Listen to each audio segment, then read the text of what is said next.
महादेव की कृपा से मिट गया सालों का दुख। प्रेरणादायक कहानी को अंत तक जरूर सुने और अपनी जीवन में बदलाव करें। एक छोटे से गांव में सुरेश नाम का एक व्यक्ति रहता था। उसकी जिंदगी संघर्षों से भरी हुई थी। बचपन से ही उसने गरीबी, तंगी और दुखों का सामना किया था। उसके पिता मजदूरी करते थे, लेकिन कमाई इतनी नहीं होती थी कि घर ठीक से चल सके। समय के साथ सुरेश बड़ा हुआ और उसने अपने परिवार की जिम्मेदारी अपने कंधों पर ले ली। उसने सोचा कि वह मेहनत करके अपने घर की हालत बदल देगा, लेकिन किस्मत जैसे हर कदम पर उसका इम्तिहान ले रही थी। कभी काम नहीं मिलता तो कभी जो मिलता उसमें पैसे कम मिलते। ऊपर से उसकी पत्नी भी अक्सर बीमार रहने लगी। इलाज के लिए पैसे नहीं थे और कर्ज दिन ब दिन बढ़ता जा रहा था। सुरेश का मन धीरे धीरे टूटने लगा। उसे लगने लगा कि उसकी जिंदगी में शायद कभी खुशियां नहीं आएंगी।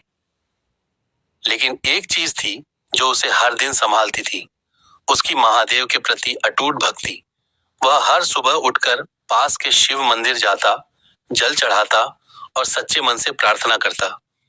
एक दिन हालात इतने बिगड़ गए कि घर में खाने के लिए भी कुछ नहीं बचा। पत्नी की तबीयत बहुत खराब थी और बच्चे भूखे थे। उस दिन सुरेश पूरी तरह टूट गया। वह सीधे मंदिर गया और शिवलिंग के सामने बैठ गया। उसकी आंखों से आंसू बहने लगे। उसने रोते हुए कहा, हे महादेव, मैंने हमेशा आपकी भक्ति की, कभी किसी का बुरा नहीं किया, फिर भी मेरी जिंदगी में इतना दुख क्यों है? क्या मेरी भक्ति में कोई कमी है? वह देर तक वहीं बैठा रहा। मंदिर में सन्नाटा था, बस दीपक की लौ जल रही थी। रोते रोते वह वहीं सो गया। रात में उसे एक अद्भुत सपना आया। उसने देखा कि पूरा मंदिर प्रकाश से भर गया है और सामने स्वयं महादेव खड़े हैं। उनके चेहरे पर करुणा और शांति थी। महादेव ने धीमे स्वर में कहा, वत्स, तुम्हारी भक्ति में कोई कमी नहीं है। मैं तुम्हारी हर पुकार सुनता हूं। जो दुख तुम सह रहे हो वह तुम्हारी परीक्षा है, लेकिन अब समय आ गया है कि तुम्हारे जीवन में बदलाव आए। सुरेश ने हाथ जोड़कर कहा, प्रभु, मैं बहुत थक गया हूं, अब मुझसे यह सब सहा नहीं जाता। महादेव मुस्कुराए और बोले, बस कुछ समय और धैर्य रखो, कल से तुम्हारे जीवन में नई शुरुआत होगी। इतना कहकर महादेव अंतर्धान हो गए। सुबह जब सुरेश की आंख खुली तो उसे लगा जैसे उसके अंदर नई ऊर्जा आ गई हो। वह तुरंत उठा, शिवलिंग पर जल चढ़ाया और पूरे विश्वास के साथ घर लौट आया। घर पहुंचते ही उसने देखा कि एक आदमी दरवाजे पर खड़ा है। वह पास के शहर का एक व्यापारी था। व्यापारी ने कहा, मुझे एक ईमानदार आदमी की जरूरत है।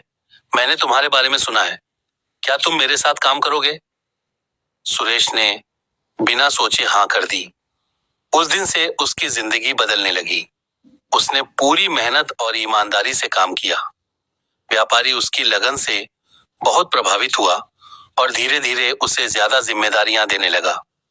कुछ ही महीनों में सुरेश की आर्थिक स्थिति सुधरने लगी। उसने अपना कर्ज चुकाना शुरू कर दिया और अपनी पत्नी का इलाज भी अच्छे डॉक्टर से करवाया। धीरे धीरे उसकी पत्नी भी ठीक हो गई और घर में खुशियां लौट आईं। सुरेश को अब समझ आ गया था कि महादेव ने उसकी मदद जरूर की, लेकिन सही समय पर। उन्होंने उसे मजबूत बनाया, धैर्य सिखाया और फिर सही रास्ता दिखाया। एक दिन वह पूरे परिवार के साथ मंदिर गया। उसने शिवलिंग के सामने सिर झुकाया और आंखों में आंसू भरकर कहा, हे महादेव, आपकी कृपा से मेरे सालों का दुख मिट गया। आपने मुझे सिखाया कि विश्वास और धैर्य कभी व्यर्थ नहीं जाते। उस दिन के बाद सुरेश ने यह संकल्प लिया कि वह हमेशा सच्चाई और मेहनत के रास्ते पर चलेगा और जरूरतमंदों की मदद करेगा। भगवान की कृपा से कोई भी दुख स्थायी नहीं होता। अगर हम सच्चे मन से भक्ति करते हैं और धैर्य रखते हैं तो एक दिन हमारे जीवन में भी खुशियों की सुबह जरूर आती है। ऐसे ही और कहानी और कथा सुनने के लिए हमारे चैनल को लाइक, शेयर, फॉलो और सब्सक्राइब करें। धन्यवाद।